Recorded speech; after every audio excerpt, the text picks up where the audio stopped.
Hi, my name is Kara Rice. I went to college in Pennsylvania and got my early childhood education degree, and then I started teaching in Ohio. I was substitute teaching for a couple of years, and then I was teaching at a classical Christian school for 5 years. I taught preschool for a year, kindergarten for 2 years, and second grade for 2 years and a quarter. This past year, I started teaching, but I already knew that I wanted to move to Utah, so I was able to team teach with another teacher and transition the classroom over to her, and it was a beautiful opportunity. So I think my favorite to teach is second grade. I really enjoyed teaching that age.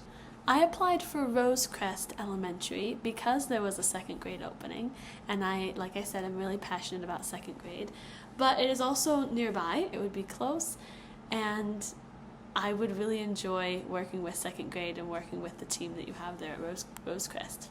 The question about reaching high-achieving students and low-achieving students, it starts with a good reading group center layout where each group is reviewing something. One group meets with we, and we're reading a book that matches their instructional level, and so they are learning new vocabulary and being challenged, but also have support. But then every other group is not just playing, they're also doing something that reviews what they already know. And each activity also has different modes, I would say. There is a harder way to do the activity and an easier way to do activity. Maybe different flashcards you grab. The red group grabs the red pack, the blue group grabs the blue pack.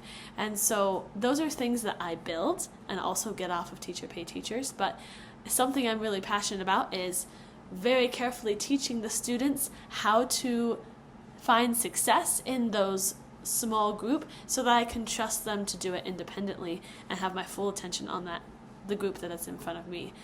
And building that it takes a while, but it is so good when you are on it at the beginning. And so the groups they know what they're supposed to be doing, they know where to go when the little bell rings, they know how to do the activity because we did it as a whole class, and then we did it as a small group with me there to support, and then they're able to do it independently. So that has been something I love to do that reaches across all students in reading groups. For math, something similar. I like doing math folders where I can put in a more challenging activity for the kiddos who need it, and math fact flashcards. We can have a side where it's like, I know these ones, and a side where I'm still practicing these ones, but we always have them start with the ones that they know so that they feel, I know some, I have some success, and I only have to add one more from the I'm practicing pile. Keep practicing the ones that I know and add one from the I'm practicing pile. So I really enjoy differentiating in that way with kids. To tell you about students that are struggling, students struggle in so many different ways. I had a student who was high academically but had a hard time speaking with his classmates. And so kind of giving him an opportunity to copy, I would say, do you want to play with that? Well, then you say, when you are done, can I play? Or what are you playing? Can I play too? And I give them something to copy, something to model off of. And kids often copy what they hear. They copy what other people are doing. And so if I can give them that chance to copy me and copy a great way to speak to each other, then they have that to go forward from. Academically, I had a student who was struggling in reading, and what I did was I had to find out her interests. I had to find out what got her excited, because reading was definitely not one of them, and math was definitely not one of them. But if I could find something that excited her, then I could build vocabulary in that. And I could use that vocabulary that matches her interest to explore her interest a little bit more while adding new words. And then writing in that interest and reading in that interest. Math and an interest is a little bit trickier, but there's always some sort of business side of things where a child is interested in horses or interested in airplanes or interested in all sorts of things. How does that work? Let's discover it. There's math here. Isn't it amazing that there's math in the thing that you are interested in? So I think finding out and building the relationship with that child who is struggling is very important. Daily literacy, I already mentioned. I'm sorry, my puppies are fighting in the background. Excuse the noise. Daily literacy, as I already mentioned, I love doing reading groups, and I try to meet with my lowest reading group every single day, so that they have someone that is connecting with them every single day.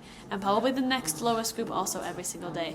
The two highest groups probably every other day, because I would hope to do about 20 minutes with each group, which is quite a big chunk of the day.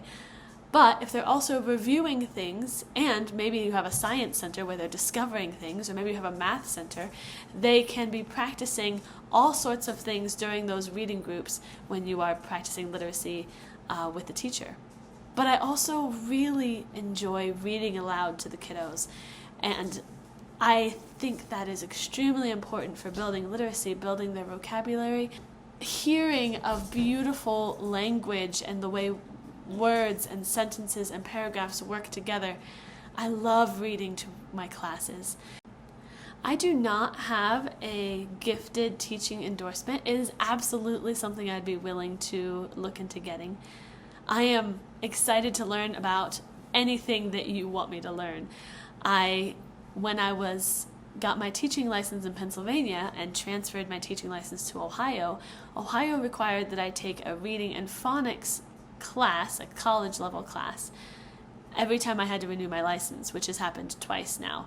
So I already have a strong love for phonics and reading, and so if there was an opportunity to learn more about gifted education, I think I would also find that I love that as well. So please teach me, help me to grow, and I will be passionate about the things that I am learning. Thank you so much for your time. I appreciate it.